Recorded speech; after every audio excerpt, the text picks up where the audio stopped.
How's it everyone? Today I'm here with my WWE The Year of 2016 video. Of course, in this video I pretty much discuss the best and the worst of WWE in 2016, pretty much give my overall thoughts on the year, how I thought it was from January, of course, to December. I have these, I don't want to say awards, but I have like these categories, of course, I've been using every year since 2009, that I pretty much just give the best and worst, what I think is fitting for that category. Winner? I don't know. I don't want to call it an award because it's not technically an award, but, I don't know. Call it whatever you want to call it. But, yeah, another year comes to an end. It's crazy how fast time flies. I just feel like yesterday I was doing this for 2015, here we are a year later for 2016. So, overall, before I get to wrestling, I want to talk about 2016 in general. I feel like 2016 was a very roller coaster ride of a year. I feel like we had a lot of ups in 2016, but then of course we had a lot of downs, especially last week or so with all these huge celebrity deaths and whatnot. So 2016 was definitely a roller coaster ride. I know a lot of people are negative on the year, but me personally, I thought it was one hell of a year. For me personally, I thought I experienced a lot of new things. I thought I had a lot of great memories made, whether they're good or bad.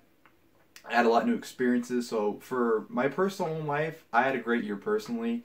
And I thought the year itself was great. Even like I said, we did a lot of negatives, a lot of things going on. But you know what? That's life. You had a lot of ups, you had a lot of downs. That's just how it all goes out. You're not gonna have anything that's purely great all the time. Without the negatives, you won't be able to appreciate the positives. So 2016 in my books was a good year, a great year. I'll even say for me personally. But WWE for 2016 definitely was a roller coaster ride as well. I feel like they have evolved a lot in WWE in terms of just their perspective on people, in terms of guys they sign, like guys they signed this year, guys we never thought we'd see in WWE a couple years ago. Guys like Austin Aries, AJ Styles, Bobby Roode, Shinsuke Nakamura, Roderick Strong, Carl Anderson, Luke Gallows, all these names coming in that you never expected to see there. They're coming in because WWE's realizing that it's more important to have the talent than it is to have the image. And, we've had these things brought back, like the brand split. The brand split was brought back this year, and it's been doing wonders for at least one of the brands. The cruiserweight division's a thing again, even though it's not getting the proper treatment it deserves, it's back. The cruiserweight division's once again a thing, and you have all these different network things, like we had the Cruiserweight Classic this year. Next month, we're already getting a UK Championship Tournament.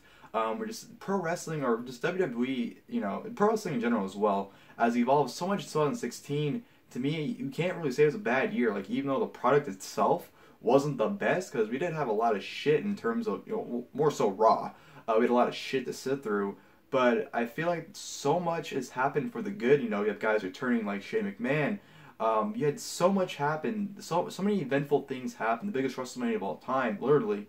You can't say it's a bad year, in my opinion, for 2016 for WWE. It's just how I feel. I feel like there's too many monumental things to say that it was bad. Yeah, the product wasn't always the best. It still isn't, at least on one side. But I feel like you can't call it a bad year because of all the things that have happened in terms of how things have changed from a year ago. So that's just personally how I feel. I feel like 2016 was a good year for WWE. I feel like its pay-per-views were solid. Honestly, in my opinion, I don't think there was a bad pay-per-view WWE had this year. I feel like even the quote bad pay-per-view they had, I still thought that was an enjoyable show. I feel like every pay-per-view was on the same level. We didn't have an amazing, blow-away pay-per-view this year, but I feel like, again, we had very solid shows. Like I said, brand split the thing again. SmackDown's been killing it since the brand split. Of course, that's just been a consistently good product, especially the last 2 weeks. It's just been amazing shows.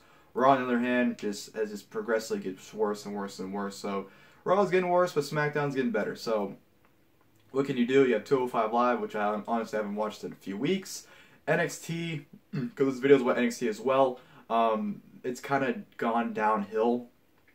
Honestly, it's not a must-see show anymore. The takeovers are the only thing that really to watch at NXT, honestly, because the show is just not the same what it was a year or two ago. So NXT has definitely lost a lot of momentum this year, in my opinion.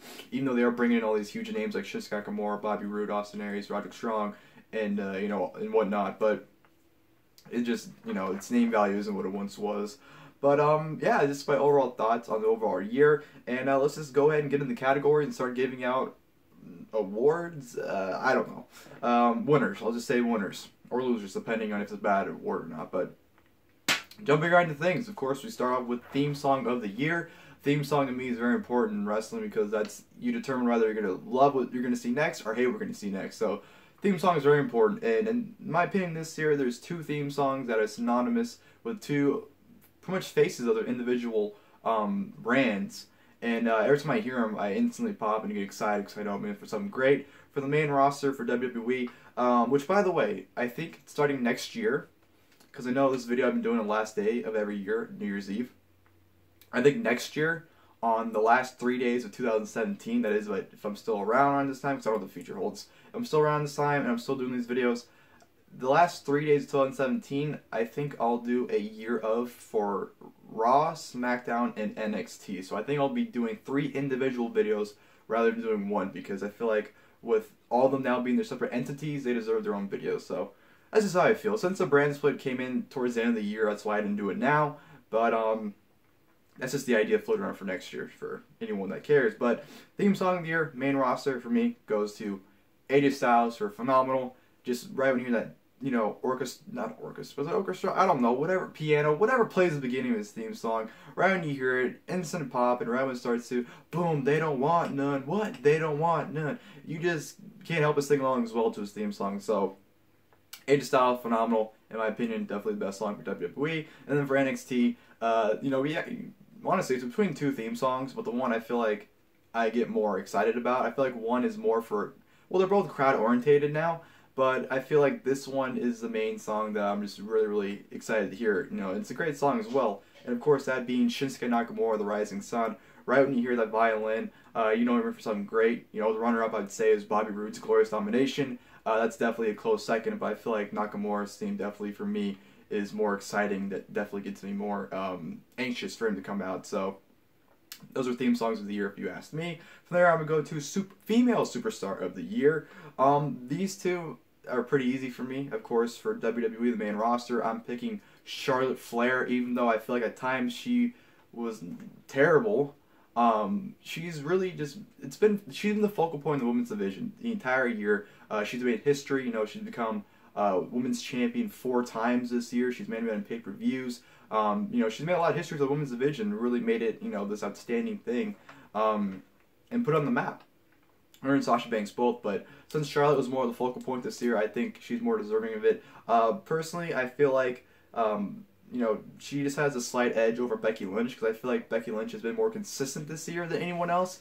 But the fact that Charlotte had a bigger year, that's what gives her the edge in this category, if you ask me. So, female superstar of the year for me goes to Charlotte Flair. And for NXT, very simple, Asuka. No competition there at NXT whatsoever, which is terrible because NXT really had a great, solid women's division. But ever since the draft, it honestly has pretty much no credible women besides Asuka. And that's sad. I'm not saying no one's good, but there's no one really credible besides her. So, female superstar of the year for NXT, no doubt Asuka. From there, we go to most improved. Now, this one's a little more difficult because I feel like people have really, they've improved, but not, you know, in certain ways. They haven't really improved the full package. It's just been in certain aspects they improved.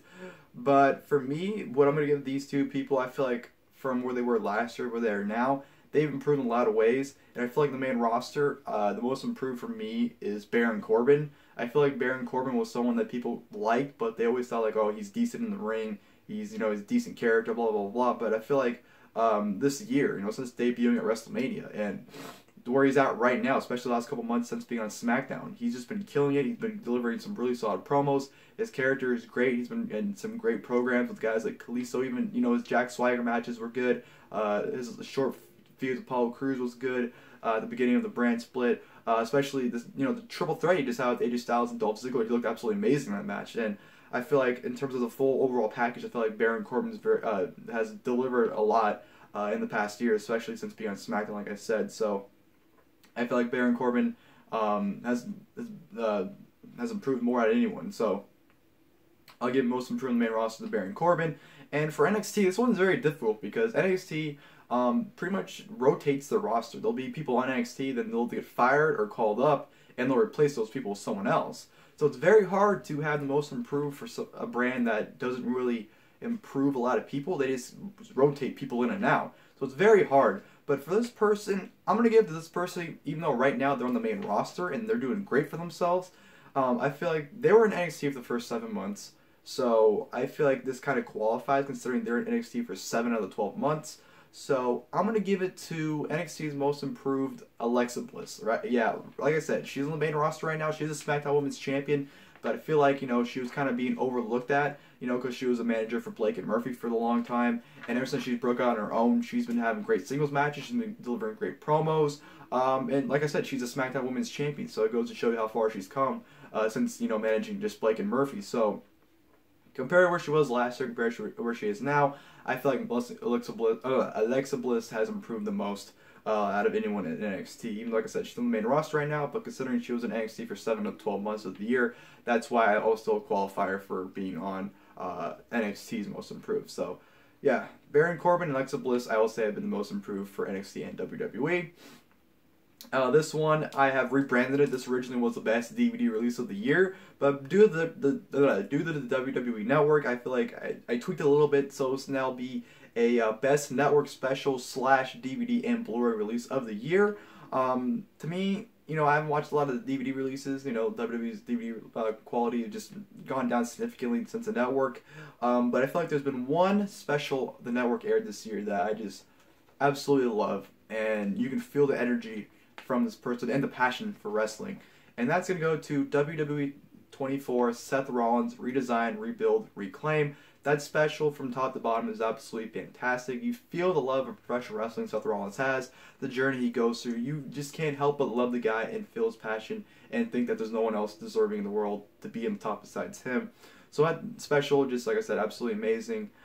Great stuff. Definitely recommend checking it out. Definitely, runner-up would be Daniel Bryan's 24 special. That's very emotional as well, but I feel like this one, you felt more for Seth Rollins. You saw him go through his injury and rehab. You felt, you just wanted the guy to succeed so bad after watching that. So, I give best network special DVD Blu-ray release to WWE 24 Seth Rollins.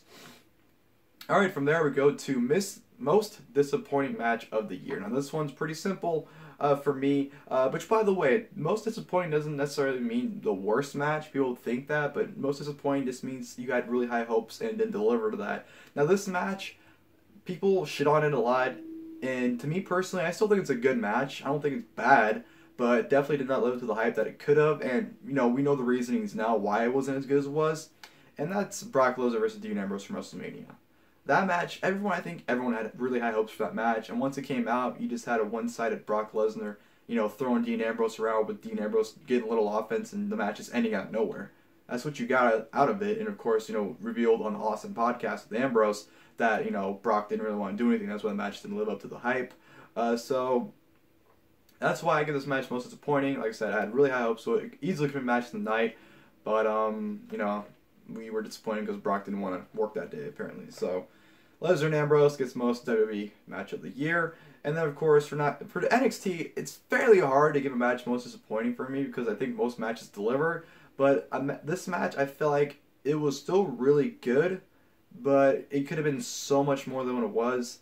And, excuse me. And that's going to be Samoa Joe versus Shinsuke Nakamura from TakeOver Brooklyn. I feel like that match could have been so much more. And like I said, I still thought it was a really good match, but it just did not live up to what I thought it could have been easily. So, most disappointing match for NXT for me goes for Samoa Joe and Nakamura from TakeOver Brooklyn 2. From there, we go to most overrated superstar. Now, this one is kind of hard because I feel like, for most overrated, for these categories, it goes by how they're presented on programming. I'm not necessarily saying that I think people, for this one, I don't think people overrate these people. I feel like WWE overrates them by the way they use them. So that's the context I use these categories, and just to let everyone know. But most overrated, I feel like this person just is absolutely terrible. She doesn't win a lot, but she gets a lot of TV time for no reason, and she's always in a good position on Raw, and that's Dana Brooke. She's terrible. What more can you say? WWE just loves to put her on TV and use her with Charlotte, and she can't do anything right, and she's absolutely terrible in my opinion. So Dana Brooke easily gets most overrated. In NXT, again, this is fairly hard because they rotate guys in and out, and they don't really over-push anyone that's that bad. But, I just gave it to these guys because I feel like they've been getting a lot so soon. They're not bad, but I feel like the way they're going with them, it's a little too much. And I'm going to go ahead and give it to the Authors of Pain. I probably might get some mixed reactions for that, but I feel like these guys just, I mean, they put on solid matches with guys they've been in the ring with, but I feel like at times they're a little reckless, you know, considering they almost killed a guy in NXT like 2 weeks ago by powerbombing a guy, you know, right on the top of another dude's head. I feel like they can be a bit reckless at times, so they need more seasoning. I definitely think they're way too green to be in NXT, especially with winning the not the Andre the Giant Memorial Battle Royal, the Dusty Rhodes Tag Team Classic. I just feel like the push they've been receiving is they shouldn't be getting right now. So me, most overrated for NXT, Authors of Pain. From there on, we go to the most underrated superstars of the year. Now, these people, I feel like they haven't got enough credit. You know, they've been getting decent time on TV, but not nearly as much as they should. For WWE, I'm going to give it to a tag team. I feel like these two are very talented individuals. There were other people I was going to give it to before. Like, you know, earlier in the year, I easily would say this person's easy most underrated, but I feel like they've been utilized pretty well for the last couple of weeks, and that being like Cesaro is obviously tag team champion. Sami Zayn, this feud with Braun Strowman I've actually really enjoyed so far. So I feel like some people have been utilized more, so I can't really give them that award because I feel like these people are being utilized a lot less. And for WWE, I feel like most underrated are Breezango. I feel like Tyler Breeze and Fandango are two very talented individuals. I really like their fashion police gimmick they're doing right now, but they don't get enough credit. They don't really get any TV time, if any at all. They're barely used, so I feel like those two can definitely be great tag team champions as well. So I feel like Breezango is definitely most underrated. Those guys are very talented. They just don't get the chance they deserve. So yeah, I'm going to give Breezango. And for NXT, I feel like this individual is very talented. He was stuck in a tag team for a while, and he's finally branched out on his own this year. And I feel like the matches he's had, they've always been good. Maybe even some were great. You know, I've always had fun watching this guy. Even when he was in the tag team, I feel like he was a great wrestler and a great, you know, talent that could, you know, be very useful for NXT. And that being Buddy Murphy. I always liked Buddy Murphy. I've always thought he was really good, but I feel like his matches he's had with Shinsuke Nakamura, Samoa Joe, I believe he wrestled Blake, but didn't really happen. Even at the house shows I've been to, you know, in Sacramento a few months ago, him and Patrick Clark had a really fun match. I feel like Buddy Murphy is very good, and I feel like he's very talented, and he doesn't get the push he deserves, and hopefully in 2017 he gets a pretty decent push because I feel like this guy can deliver big time. He can be a really good, solid mid-card champion on the main roster as well, I feel like. So, most underrated for me is Buddy Murphy.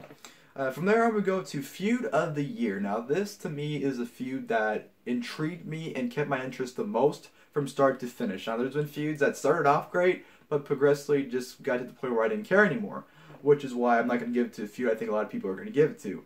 But for me personally, I'm going to say Feud of the Year was The Miz versus Dolph Ziggler. This feud to me started off just being like, oh, you know, Intercontinental title, but it evolved into something personal. It evolved into these guys shooting at each other and cutting amazing promos every week. Got to the point where Dolph Ziggler put his career on the line. These guys had amazing matches from start to finish, classic matches every single time, and this feud intrigued me from start to finish. I was interested. I was even more invested each week as the feud went on. I feel like these two went out and killed it and put on a great, you know, 3-month feud. It was great. You know, like I said, they had great matches all around, and I enjoyed the hell out of it. You know, I know a lot of people might give it to Sasha Banks and Charlotte Flair, which I don't disagree with, but I feel like in that feud, I was interested, and then by the time it was halfway through, I didn't care anymore. The feud went from being about the women's title to just making history.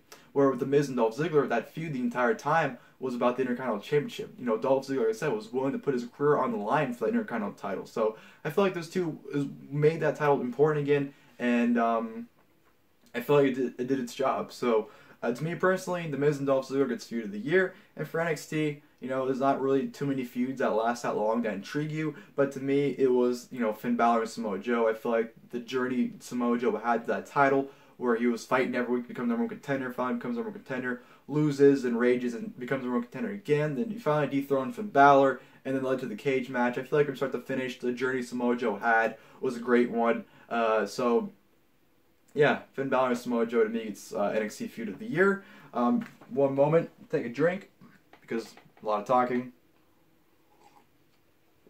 Oh, that's good. Alright, now I'm all refreshed. From Feud of the Year, we go to Face of the Year. Now, This one, again, it's a little bit harder for WWE because I feel like a lot of their faces were kind of fails. Roman Reigns, of course. Seth Rollins, he hasn't been the face that I would hope he would be. You know, honestly, I kind of can't really stand face Rollins at this point anymore. Finn Balor could have been it, but he got injured. But to me, there's been one face that's pretty much been a crowd favorite from start to finish. I know he's been getting heat. You know, people turned on him this year, so he got some heat with the fans. Well, not the fans, but like, what I mean by heat, just people turned on him. And that being Dean Ambrose. I feel like from start to finish, the crowd's been behind him. He had a hot start this year with, you know, him and Triple H. You know, he almost won the Royal Rumble match. He faced, you know, Triple H for the title, almost won.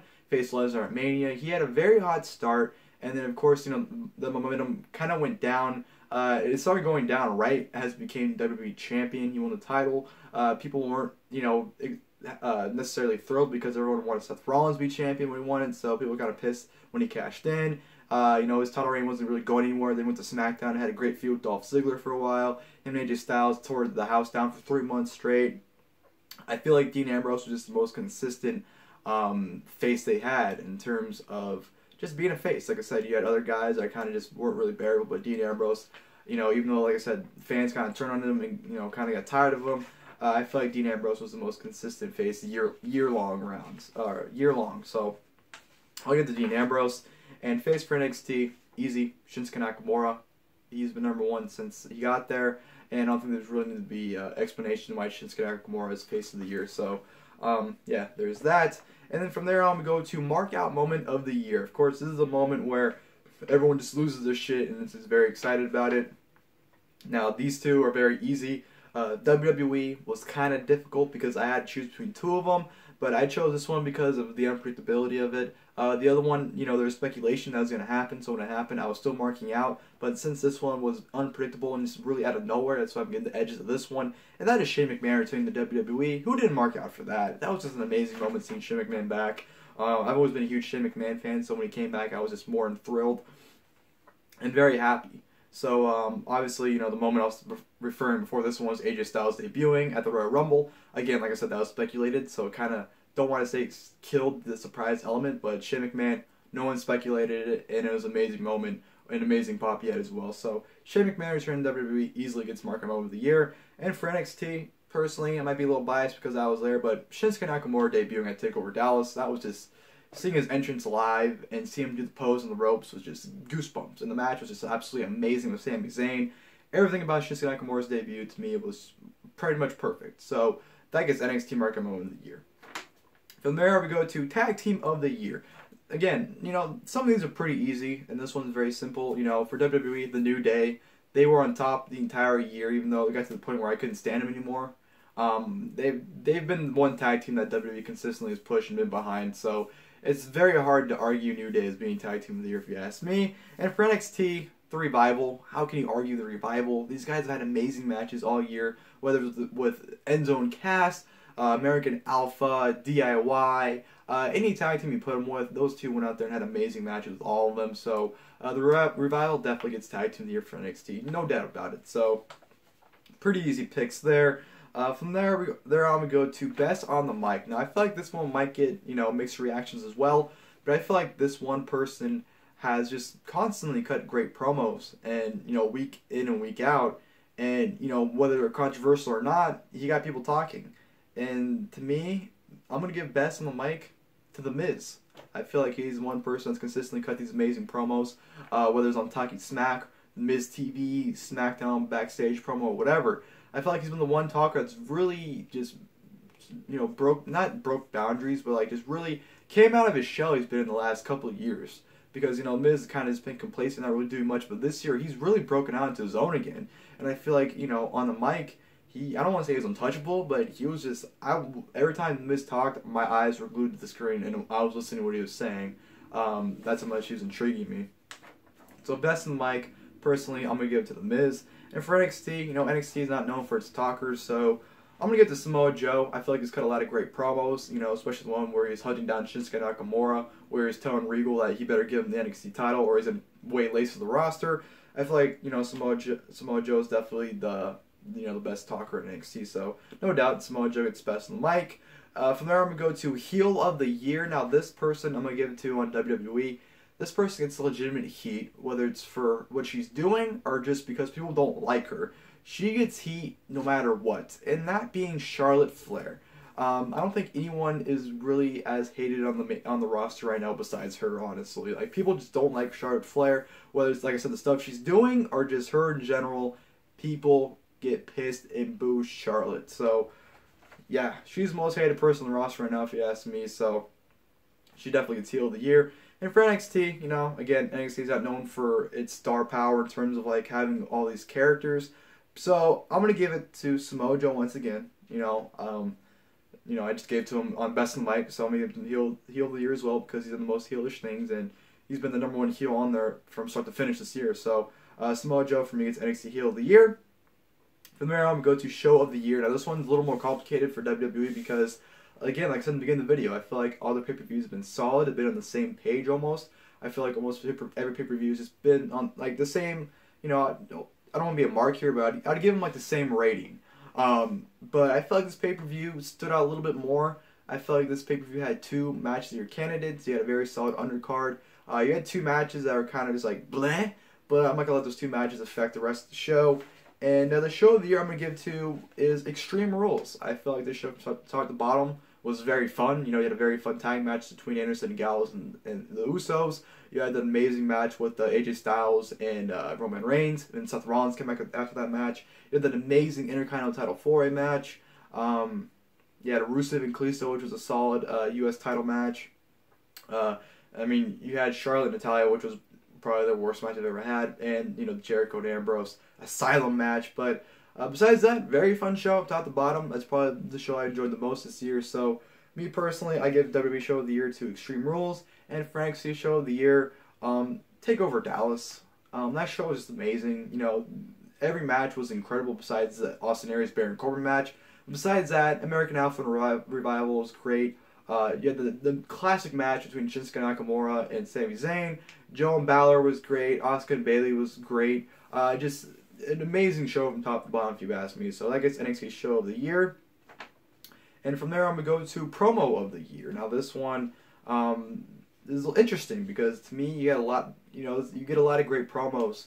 But you got to pick the one that intrigued you the most. And this promo, personally, to me, just from both men, were just beautifully executed. And that is The Miz's Homecoming, where Dolph Ziggler comes out, and that's where they set up the No Mercy career versus title match. I feel like the emotion from both men in that segment was just absolutely phenomenal. You had The Miz just being great, and you had Dolph Ziggler pour his heart out and start shooting right there in the spot. And it made for must-see TV.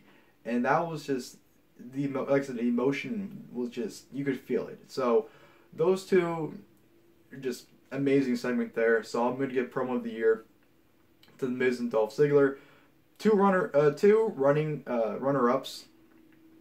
The Miz shooting on Talking Smack. That's definitely number 2 if you ask me. And this one, I would give it to this one, but it was a very real promo. It wasn't really a promo; it was a speech, and that was Daniel Bryan's retirement. I would say that's second. Number 1 as well, just because that one was more of a speech, and they didn't have the element of scripting it. I feel like you can't really qualify that for Promo of the Year because it really was a promo. It was just him speaking how he feels about it. So that's definitely close as well. But yeah, I'll give The Miz and Dolph Ziggler for Miz's Homecoming. And from there on, we go to NXT. Again, NXT, not its strong suit for promos, but I feel like this one promo, even though from both ends it may have been the most heartfelt or the most charismatic, I feel like the moment it made is what made it the Promo of the Year, if you ask me, and that being Finn Balor accepting Shinsuke Nakamura's challenge on NXT. I feel like since that was setting up Balor's very well and setting up Shinsuke Nakamura's title win, I feel like it knocked 2 birds with 1 stone and made for one hell of a moment. So that I will give Promo of the Year. And from there on, we're closing in the final 3. Match of the Year. Now this one, for WWE, I feel like you had so many Match of the Year contenders. You had AJ Styles, Roman Reigns. You had the Fatal 4 Intercontinental title match. You had Sasha Banks and Charlotte Flair. You had all these different matches. But I feel like this one match trumps every match that WWE had this year. and that being John Cena versus AJ Styles from SummerSlam. I feel like that match, from top to bottom, was just absolutely amazing. You know, I thought the match of Money in the Bank was great, but this one topped it. You had AJ Styles beating John Cena clean, set up his title win at Backlash against Dean Ambrose. I feel like this just is a picture-perfect match, if you ask me. So, this, I would give it Match of the Year out of every match on WWE's main roster. Just simply amazing, if you ask me. And same with the next match, for NXT Match of the Year. Not even a contest for NXT. Well, actually, no. There's one match that comes very, very close. But this, for me personally, I'm a person that rarely goes back and watches matches a lot often. But this match, I've seen 6 times since being there live. That being Sami Zayn versus Shinsuke Nakamura for NXT TakeOver Dallas. That match, perfect.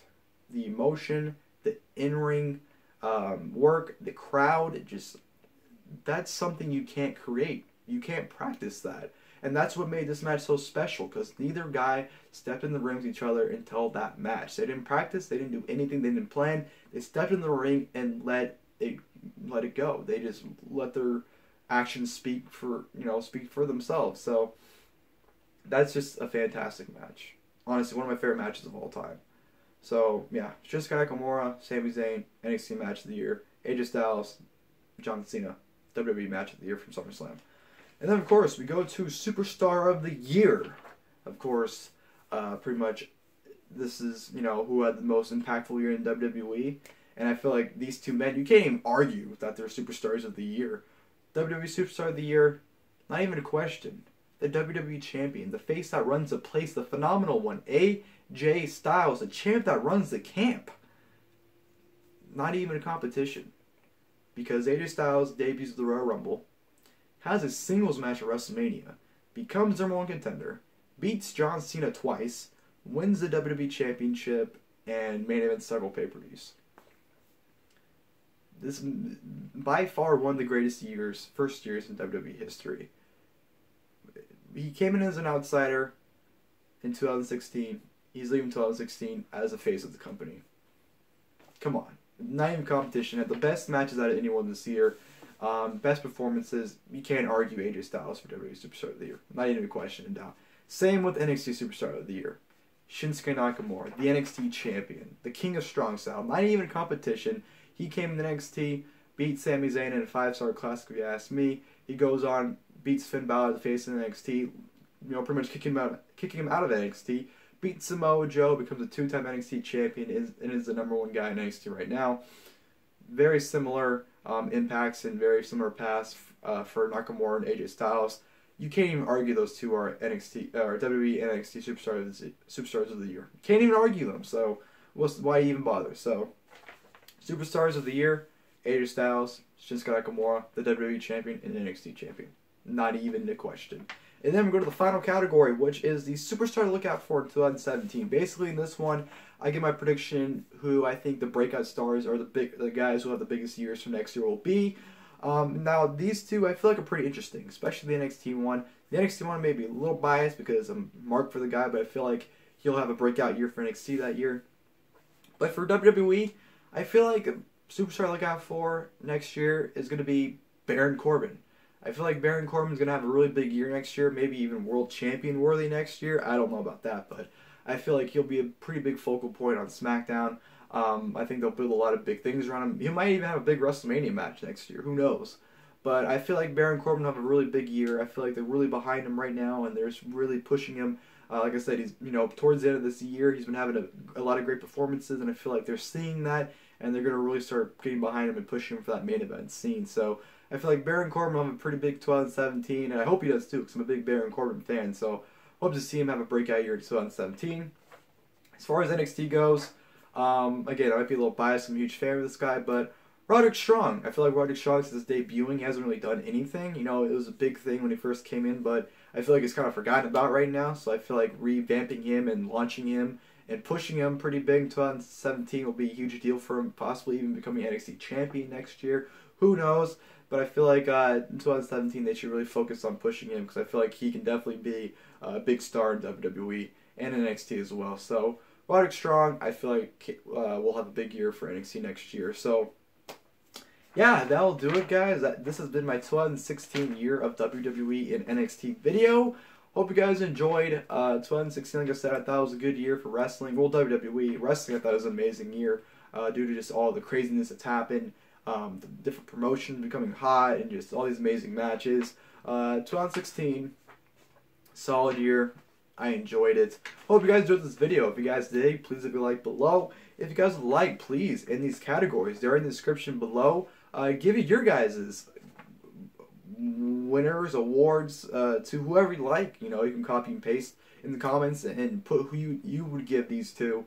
If you guys would like, if you don't agree with me, say why you don't agree with me on this one thing, whatever. Whatever it revolves around this video, go ahead and leave your comments below. And again, like I said, I hope you guys enjoyed the video. Thank you for a great year. It's been a great year for you asked me for YouTube on my channel.